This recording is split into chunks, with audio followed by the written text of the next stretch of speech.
they're related. They're kind of like cousins. They both belong to what's called the spiral-horned antelope group, which means that their horns will twist as they grow. The female bongos have horns, of course, but the female, it's like a golf course. And they're just going to truck on by. And also take a look at their big head and their big neck.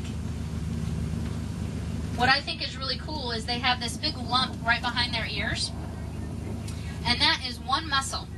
And they have a head that's about 1,500 pounds.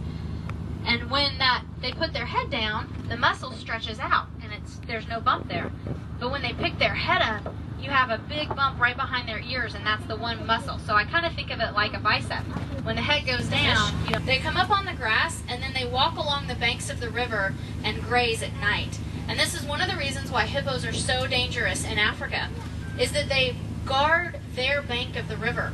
So whenever people are traveling by a river or need to pass a river, or maybe they come to the river for water or washing their clothes or taking a boat, if they come across a hippo that's protecting its territory, that's when it gets very, very black rhinos and white rhinos. And these black rhinos, where do you think they would live in Africa? Where do you think? Anywhere they want. Do you think wherever they want? That's a good answer. Fairly young.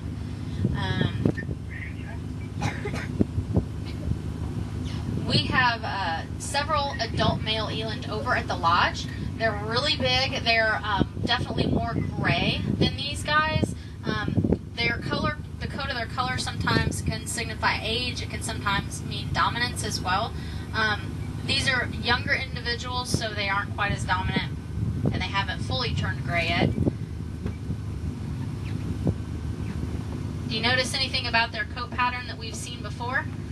The white here some time ago, standing behind another individual. The giraffes that we have here are all reticulated giraffes, and reticulated is a fancy word just for its coat pattern. And reticulated means a net-like pattern. So if you picture a brown giraffe with a white net thrown over the top of it, that's how you get reticulated. And there is another animal in the animal world that's reticulated.